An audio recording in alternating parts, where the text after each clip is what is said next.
تو اللہ کے نبی نے کہا کہ میں ایسا نہیں کر سکتا کہ میں انہیں پیچھے ہٹا دوں۔ اسی طرح یہ ان کے دوسرے اعتراض کا جواب حضرت نوح علیہ السلام نے دیا، آپ کے ماننے والے تو ذلیل لوگ ہیں، رزالے ہیں۔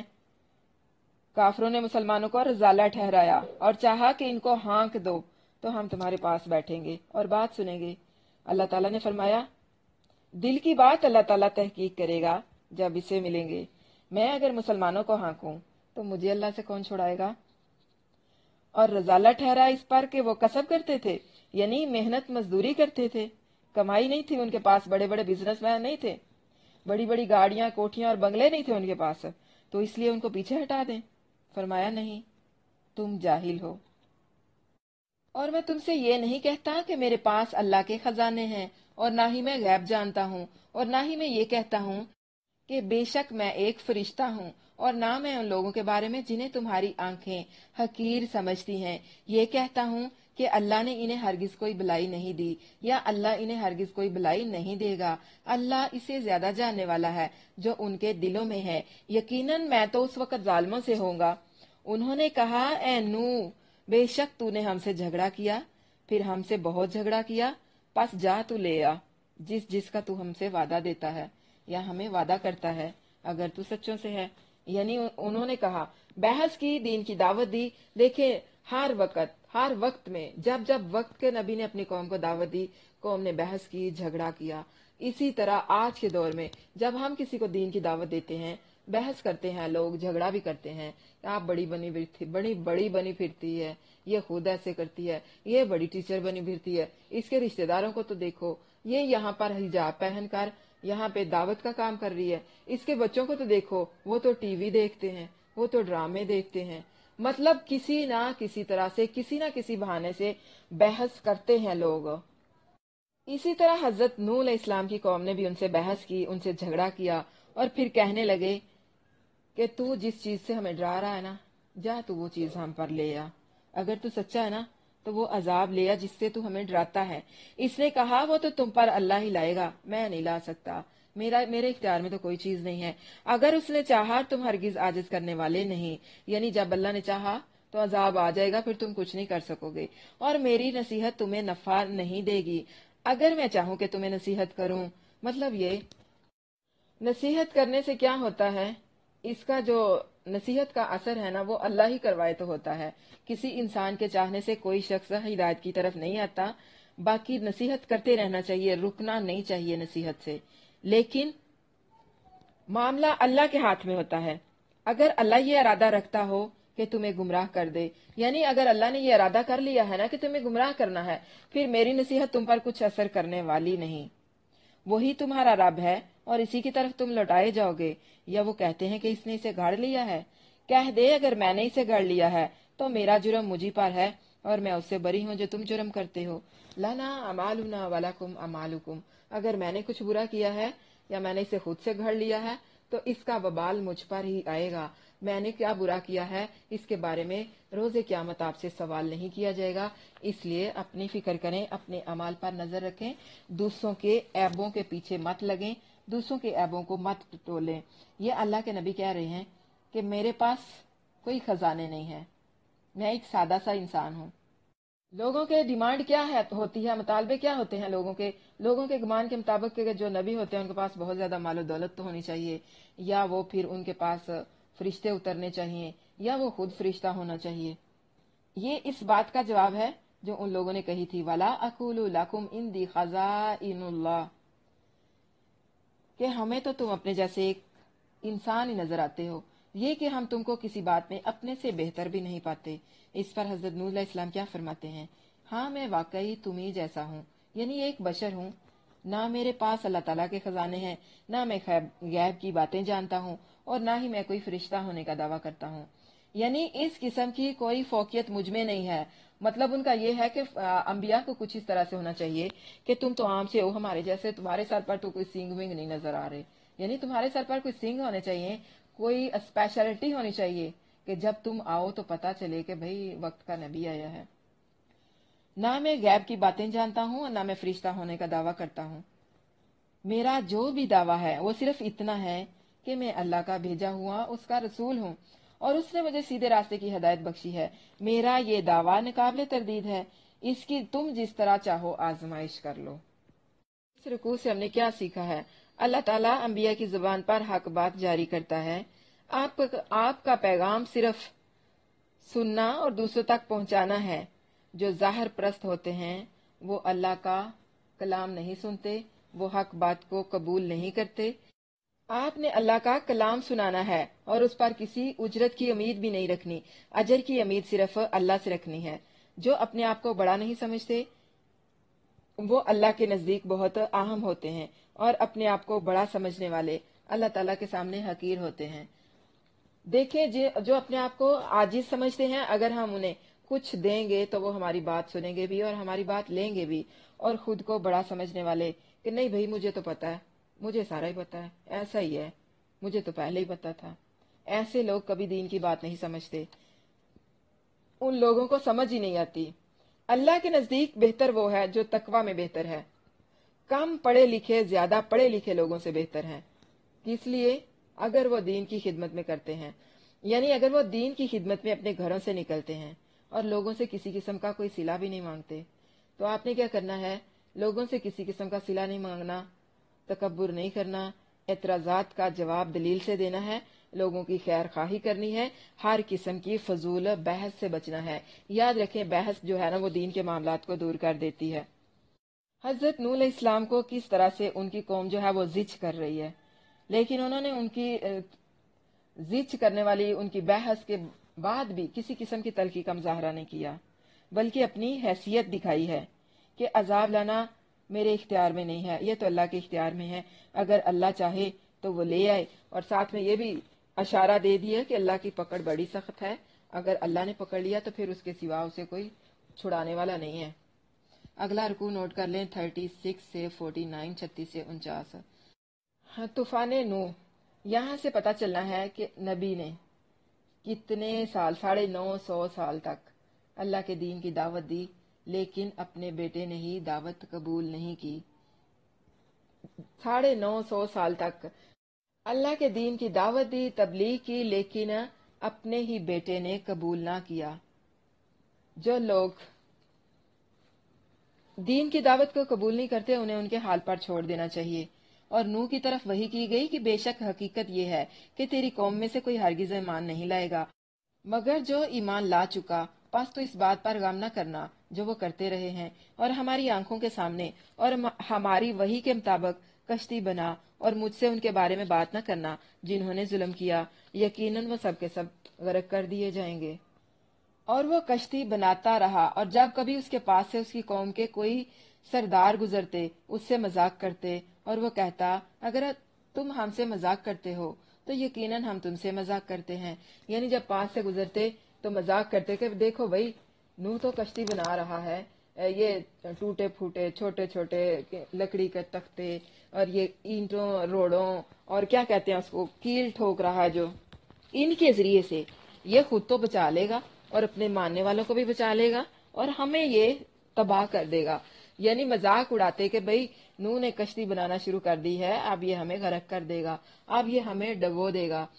وہ کہتا اگر تم ہم سے مذاق کرتے ہو تو یقیناً ہم تم سے مذاق کرتے ہیں جیسے تم مذاق کرتے ہو، یعنی تمہارا مذاق یہ ہے کہ کشتی بنا رہا ہے یہ ہمیں ڈبو دے گا، اور ہمارا مذاق یہ ہے کہ تم واقعی ڈوب جاؤ گے۔ یہ اللہ کا مذاق ہی ہوتا ہے نا، جو اللہ سے مذاق کرتے ہیں خود کو بے وقوف بنا رہے ہوتے ہیں، در حقیقت اللہ انہیں بے وقوف بناتا ہے۔ پس تم جلد ہی جان لو گے کہ وہ کون ہے جس پر ایسا عذاب آتا ہے، یعنی مجھ پر یا تم پر، جو اسے رسوا کر دے گا۔ اب یہاں ان پر ہلاکت جو ہے وہ واجب ہو چکی تھی، یہاں تک کہ جب ہمارا حکم آ گیا اور تنور ابل پڑا تو ہم نے کہا اس میں ہر چیز میں سے 2 قسمیں نر اور مادہ دونوں کو اپنے گھر والوں کو سوار کر لے، دونوں کو اور اپنے گھر والوں کو سوار کر لے، سوائے اس کے جس پر پہلے بات ہو چکی ہے، یعنی حضرت نوح علیہ السلام کے بیٹے کی جو شروع میں بات ہو گئی ہے۔ ان کے بیٹے کا نام کنعان تھا، اور ان کو بھی جو ایمان لے آئے، اور اس کے ہمراہ تھوڑے سے لوگوں کے سوا کوئی ایمان نہیں لایا۔ یعنی 950 سال حضرت نوح علیہ السلام نے تبلیغ کی، لیکن ان کی تبلیغ پر صرف چند لوگ ہی ایمان لائے تھے، یعنی بہت زیادہ لوگ ان پر ایمان نہیں لائے تھے، حتیٰ کہ ان کے بیٹے نے بھی ان پر اعتماد نہیں تھا کیا، ان کا بیٹا بھی ان پر ایمان نہیں تھا لایا، اور اس نے کہا اس میں سوار ہو جاؤ، اللہ کے نام سے اس کا چلنا ہے اور اس کا ٹھہرنا ہے۔ تو اس سے کیا معلوم ہوا کہ جو پانی میں کشتیاں تیرتی ہیں وہ اللہ کے نام سے تیرتی ہیں۔ بے شک میرا رب یقیناً بے حد بخشنے والا، نہایت رحم والا ہے۔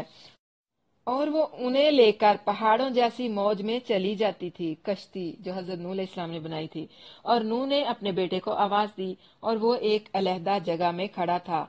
اے میرے چھوٹے بیٹے، ہمارے ساتھ سوار ہو جا اور کافروں کے ساتھ شامل نہ ہو۔ اس وقت کو یاد کریں، اس باپ کے غم کو محسوس کریں، کتنی تکلیف میں وہ باپ ہوگا جس کا بیٹا اس کی آنکھوں کے سامنے مرنے کے لیے تیار کھڑا ہے اور باپ بے بس ہے، کچھ نہیں کر رہا، کیونکہ ان کا بیٹا غلط صحبت کا شکار ہو گیا تھا، غلط صحبت کا شکار ہو کر نافرمان بن گیا تھا۔ آنکھوں کے سامنے وقت کا نبی اپنے بیٹے کو ڈوبتا ہوا دیکھ رہا ہے، اور بے بسی کا عالم دیکھ لیں، کچھ نہیں کر پا رہا، اپنے بیٹے کو بھی نہیں بچایا۔ کتنا بڑا غم ملا، لیکن کیا کیا؟ صبر کا دامن پکڑے رکھا اور اللہ سے تھوڑا شکوہ بھی کر دیا۔ باپ نے دعوت دی، بیٹے نے انکار کر دیا۔ بیٹے کے ذہن میں یہ تھا، ماڈرن بیٹا تھا جس طرح کے آج کے بیٹے ہیں، کہ ہم خود کر لیں گے کچھ، آپ کو ہماری فکر کرنے کی ضرورت نہیں ہے۔ بیٹے نے کہا یہ ہمارا باپ کس قدر بیوقوف ہے، یہ چھوٹی سی کشتی بنائی ہے اس نے چھوٹے چھوٹے لکڑی کے ٹکڑے جوڑ کر، اور اسے لگتا ہے کہ یہ بچا لے گا اتنے بڑے طوفان سے۔ اس نے سوچا یہ اتنے بڑے بڑے پہاڑ ہیں، میں نہیں اس کشتی میں سوار ہوتا، نہ ہی میں ان کے ساتھ جاتا ہوں، میں کسی پہاڑ پر چڑھ جاؤں گا اور یہ پہاڑ مجھے بچا لے گا۔ اس نے کہا میں عنقریب کسی پہاڑ کی طرف پناہ لے لوں گا جو مجھے پانی سے بچا لے گا۔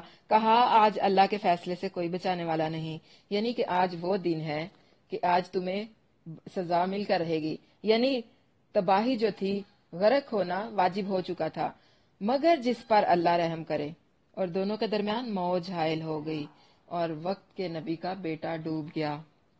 اور دونوں کے درمیان موج حائل ہو گئی، یعنی پانی کا ریلا آ گیا اور وہ غرق کیے ہوئے لوگوں میں سے شامل ہو گیا، یعنی ان لوگوں میں شامل ہو گیا جو غرق ہو گئے تھے۔ اور کہا گیا اے زمین تو اپنا پانی نگل لے۔ جب عذاب واقع ہو چکا، گناہگاروں کو سزا مل گئی، تو پھر اللہ تعالیٰ نے زمین کو حکم دیا اور کہا گیا اے زمین تو اپنا پانی نگل لے، اور اے آسمان تو تھم جا، اور پانی نیچے اتار دیا گیا اور کام تمام کر دیا گیا، اور وہ جودی پہاڑ پر جا ٹھہری، یعنی کشتی جو تھی وہ جودی پہاڑ پر چلی گئی۔ اور کہا گیا ظالم لوگوں کے لیے دوری ہے۔ اور نوح نے اپنے رب کو پکارا، پس کہا اے میرے رب، اب دیکھیں بیٹا غرق ہو گیا، دل پر چوٹ پڑی، بیٹا ڈوب گیا ہے، یہ کوئی چھوٹی بات تو نہیں تھی نا، بہت بڑی بات تھی۔ دل غم سے چور ہو گیا اور زبان سے کہہ دیا اے میرے رب، میرا بیٹا تو میرے اہل والوں میں سے تھا، یعنی اللہ تو نے تو کہا تھا کہ تجھے اور تیرے گھر والوں کو بچا لوں گا، میرا بیٹا تو میرے اہل والوں میں سے تھا، یقیناً تیرا وعدہ سچا تھا، پھر میرا بیٹا کیسے ڈوب گیا؟ شکوہ زبان پر آ گیا، لیکن کیا صبر کیا، استقامت کا مظاہرہ بھی کیا، روئے پیٹے بھی نہیں، واہ بیلا بھی نہیں کیا، اللہ کے ساتھ کوئی تانا بازی بھی نہیں کی، کوئی سینہ کوبی بھی نہیں کی۔ فرمایا اے نوح، بے شک وہ تیرے گھر والوں میں سے نہیں۔ بہت بڑی بات ہے، آج کے لوگوں میں اگر ہم کسی کو کہہ دیں گے یہ تیرا بیٹا نہیں ہے تو کہتے ہیں اس پر تو بدکاری کی تہمت لگ گئی ہے، اتنا بڑا بہتان۔ دیکھیے یہ اس لحاظ سے اللہ تعالیٰ نے نہیں تھا کہا کہ وہ تیرا بیٹا نہیں ہے، نسب کے لحاظ سے نہیں تھا کہا، بلکہ دین کے لحاظ سے کہا تھا کہ تم مومن ہو اور وہ کافر تھا، اور کافر تیرا بیٹا نہیں ہے، یعنی اللہ تعالیٰ نے ناراضگی کا اظہار کرتے ہوئے کہا کہ وہ تو کافر ہے اور کافر تیرا بیٹا نہیں ہے۔ ہم کبھی کہہ دیتے نا اپنے بچوں کو جب کہنا نہیں مانتے کہ جاؤ دفع ہو جاؤ، تم تو میرے بیٹے ہی نہیں ہو۔ ایسا ہوتا ہے، اکثر ہم اپنے بچوں کو بول دیتے ہیں کہ تو میری بیٹی نہیں، میری گال ہی نہیں مانتی، ایسے کہتے ہیں نا اپنے بچوں کو۔ یہ ایسا ہی تھا، یعنی ایک دین کے باپ کا تعلق کفر کے بیٹے کے ساتھ نہیں تھا، یہ نسب سے منع نہیں تھا کیا گیا، تھا وہ انہی کا بیٹا، لیکن دین کے معاملے میں وہ ان کا بیٹا نہیں تھا، اس لیے اللہ نے کہا کہ وہ تیرا بیٹا نہیں ہے۔